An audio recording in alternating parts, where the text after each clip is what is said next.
Been gone for a minute. Had a lot of business going on, so I'm back with another one. Story time with Uncle B, Uncle Ball, right? So check it. This is my first 24 hours when I went to prison. All right. So prison ain't cool. First off, let me tell you how that prison is not cool. It's not the place to be at. But I'm in Jackson. Jackson is the diagnostic place to where you like when you go leave the jail, you go to Jackson Diagnostic to kind of get classified and stuff like that. You know what I'm saying? So they initially classified me as closed security. So it's three levels to prison. It's closed, medium, and maximum. All right. So they set me for closed, but they realized that I had kind of mental health issues from being in the military and seeing this, that, and the third. So I had a mental health counselor. So they end up giving me medium security, which I'm so thankful for, thank God for, because I don't pretend to be a tough guy and then like that, but like you know what I'm saying, at the same time, medium security seemed kind of okay to deal with. So I got a lot of stories about Jackson, but this ain't one of them. This about me leaving Jackson. So it's a transfer day, right? And mind you, I'd never been to prison, right? So I'm learning about Jackson. I'm asking a lot of questions about how prison is and stuff like that. So this one dude told me like, hey man, bro, when you go to your camp, man, you know what I'm saying, you got to set the tone, you got to be ready, man. People gonna try you and stuff like that. So that's burnt in the back of my brain. Now, mind you, I don't been to Iraq and Afghanistan, so I'm like, man, prison. You know what I'm saying? I'm ready. I'm ready for whatever. So I'm ready to set the tone. So we lined up on it's transfer day, so they line everybody up when you're about to leave, and they tell you where you're going. So they called me. They were like, Howard, such number. You heading to Coffee Correctional Facility. So immediately I start asking him like, hey man, what's Coffee like? He was like, it's the dude was like, man, it's a medium security, you know what I'm saying? But it's a tweener camp. What I mean by tweener camp is like, okay, Coffee is a place to where people on closed security, they get sent down once they sentenced, not sentenced, but once they reclassified to meet them, they'll send them to that camp, and they from where low security can go. If the people in low security get their security raised up, they go to medium camp, which is called. So it's a twin camp, meaning like you on the borderline whether you can go to the closed security camp, which is biting, you know what I'm saying, or you can go to the low security camp, which is like counter camps and stuff like that, right? So I'm heading to Carver Correction, all right. So I'm on the bus, I'm on the Bluebird, and the whole time on my mind, I'm like, man, I'm finna set the tone. Like I'm not no tough guy then like that, but at the same time, like if anybody say or do anything strange, I'm swinging. Like that was my whole mindset, right? So we get in the coffee, so I get the coffee, right, and then they take you into intake, they telling you the rules, they giving you your profit and stuff like that. So the first place they sent me to was six building. Now, anybody who been in coffee, Pep, no, anybody who been in coffee correctional facility, they know that six building is like the honor dorm. You know what I'm saying? That were like the people who got the good job, like the good details and stuff like that. They all go to six building. I don't know why that came up. They all go to six building, but me not knowing, I never went to prison. So when I got to six building, I'm talking to the house lady and stuff like that. She was like, well, you're gonna be in 35. Why?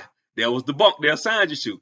Like I told you, this is my first time going to prison, so I don't know. So I go into the building, right? They and I go to what is my assigned bunk, and I see somebody's stuff on the bunk, right? So immediately I'm like, oh man, somebody they don't tried me already, bro. It's gonna go down already, right? So I don't forwarded the dude mad up and stuff like that and everything. Now, mind you, when I got into the building, everybody was on the yard because six building got like a little small yard. So I don't forward the dude, I forwarded whoever it was, I forwarded the dude stuff up, and I was sitting on his stuff like, boy, as soon as you come in here, yeah, it's going down. You don't try me. They don't gave me this bunk.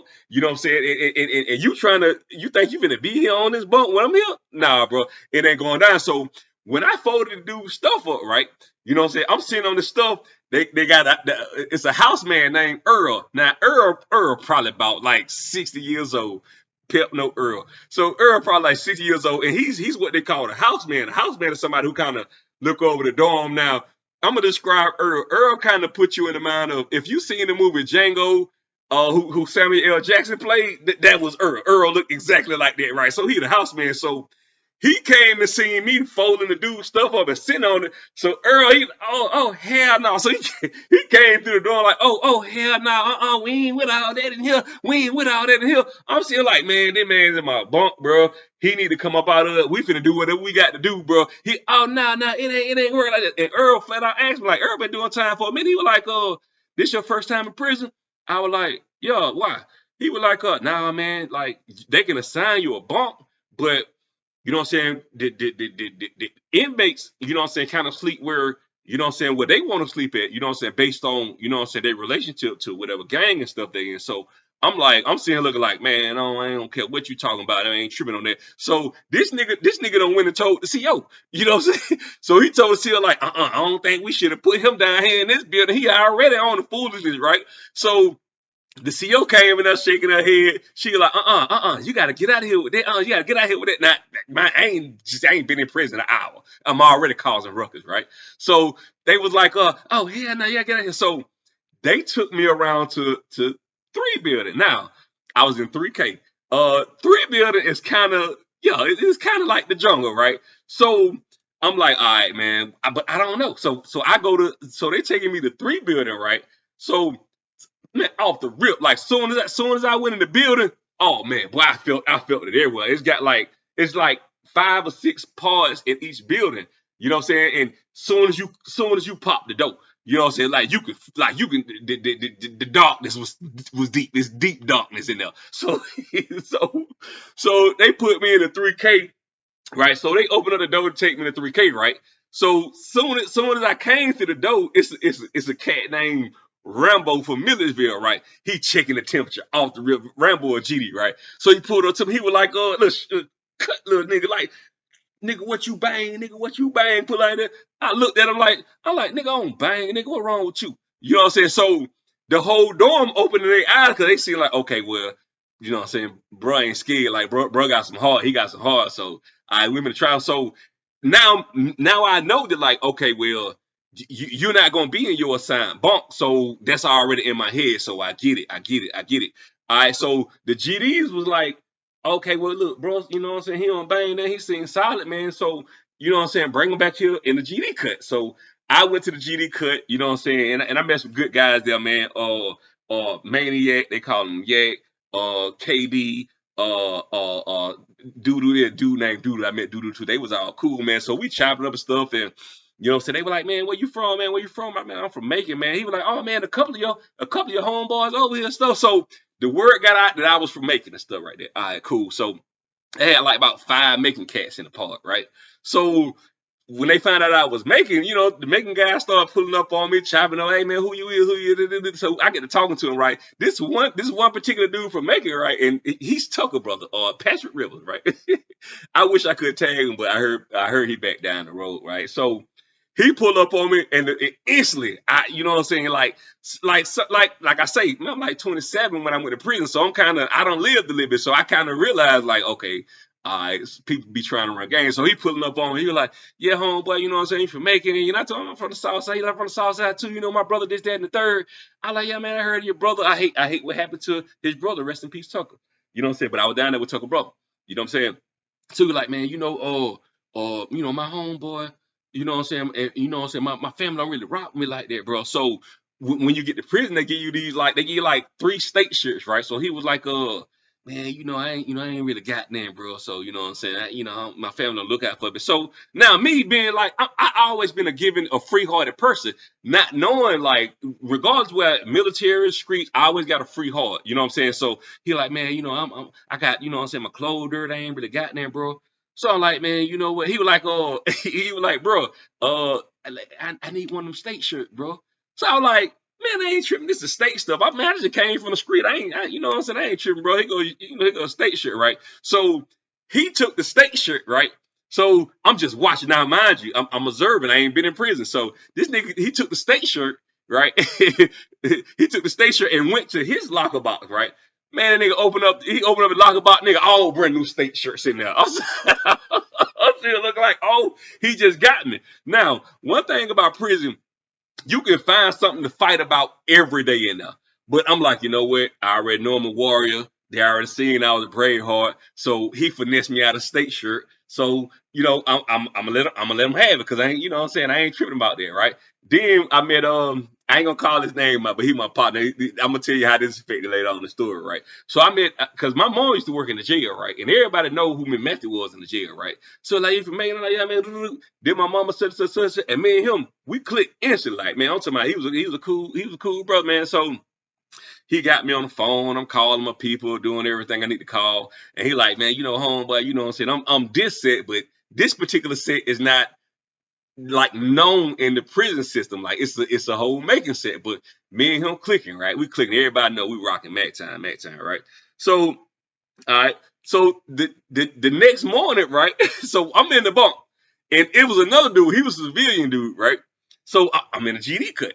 So this nigga got to knocking on. He was knocking on my bunk like, "Hey, bro, man, they just brought my homeboy in here this morning, bro. I need you to move. Do you need me to what? You need me to move?" Bro, I looked at him right, but I'm like, nah, bro, I ain't moving. So Maniac, one of the head GDs down there, Maniac was like, nah, you probably need to leave bro alone, but you need to leave bro alone, bro. Look like he ain't going for it, right? So man, they're like, nah, bro, he ain't moving, man. He cool, he with us and such. But I didn't move, and I'm like, if I get out this bump, I'm swinging, right? So I ain't tripping about that, bro. He looked mistaken. He apologized later, you know what I'm saying, when we talked. So that's small. That's small, right? So I hear the dude who I had got cool with, who got me on the phone, arguing with Rambo. You know what I'm saying? So they argue, right? They argue. Now, Rambo from Milledgeville, right? You know what I'm saying? And the partner who I got cool with, he from Macon, right? So they arguing back and forth. And I heard like one in the chain gang, you have like BITCHASSNIGGA. That's fighting automatically, right? So the dude from Macon who I was cool with, he said, soon as he said big Rambo hit him. So when Rambo hit him, you know what I'm saying? I woke up, I'm like, oh boy, I finna go down. We got to, cause I'm like, oh man, we are from Macon, so I got to ride with him, right? I got to ride with him. So I'm looking like, okay, could Rambo or GD? I'm like, okay, is anybody gonna jump in or help? Cause I'll swing, you know what I'm saying, if need be, right? The dude, like after Rambo hit him, right? He blood leaking out his eye, right? So he was like, what you hit me for?